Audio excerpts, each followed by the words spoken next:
ॐ गणानां त्वा गणपतिगुं भावामहे कविं कवीनामुपमस्रवस्त्रमं ज्येष्ठराजं ब्रह्मणां ब्रह्मणस्पत आनः शृण्वन्नोतिभिः सीदसादनम्।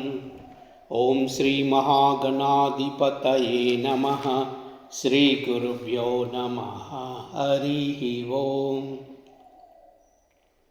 शिवसहस्रनामं श्लोका 4 to 6। ध्यानम्। शान्तं पद्मासनस्थं शशिधरमकुटं पञ्चवक्त्रं त्रिनेत्रम् शूलं वज्रं च खड्गं परशुमभयदं दक्षभागे वहन्तम् नागं पाशं च घण्टां प्रलयहुतवहं स्वाङ्कुशं वामभागे नानालङ्कारयुक्तं स्फटिकमणिनिभं पार्वतीशं नमामि।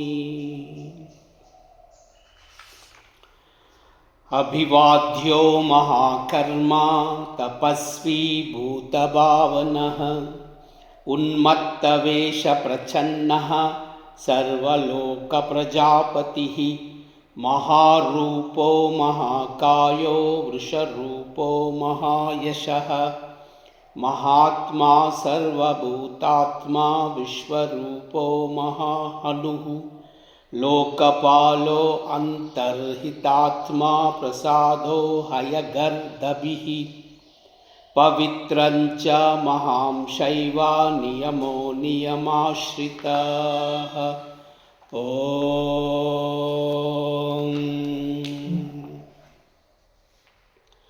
ॐ अभिवाद्याय नमः। ॐ महाकर्मणे नमः। ॐ तपस्विने नमः। ॐ भूतभावनाय नमः। ॐ उन्मत्तवेषप्रच्छन्नाय नमः। ॐ सर्वलोकप्रजापतये नमः। ॐ महारूपाय नमः। ॐ महाकायाय नमः। ॐ वृषरूपाय नमः। ॐ महायशसे नमः। ॐ महात्मने नमः। ॐ सर्वभूतात्मने नमः। ॐ विश्वरूपाय नमः। ॐ महाहनवे नमः। ॐ लोकपालाय नमः। ॐ अन्तर्हितात्मने नमः। ॐ प्रसादाय नमः।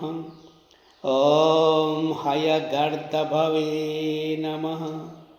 ॐ पवित्राय नमः।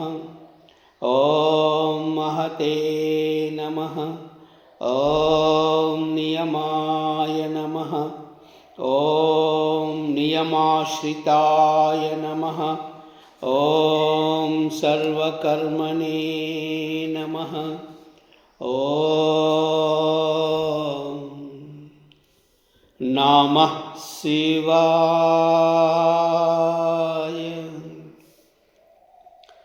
ॐ शिवायै नमः। ॐ शिवाय नमः। ॐ कामाक्षै नमः। ॐ महेश्वराय नमः। ॐ भवानै नमः। ॐ रुद्राय नमः। ॐ शाम्भव्यै नमः। ॐ विष्णवे नमः। ॐ शर्वाण्यै नमः। ॐ पितामहाय नमः। ॐ शाङ्कर्यै नमः। ॐ संसारवैद्याय नमः। ॐ श्रीकर्यै नमः। ॐ सर्वज्ञाय नमः। ॐ शान्तायै नमः। ॐ परमात्मने नमः। ॐ दुर्गायै नमः। ॐ नमः शिवाय। ॐ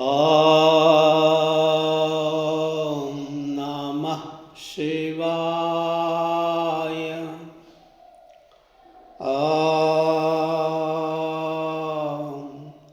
नमः शिवाय।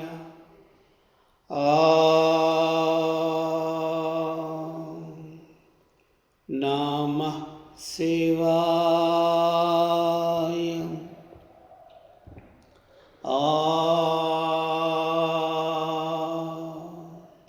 नमः शिवाय। सर्वमंगल।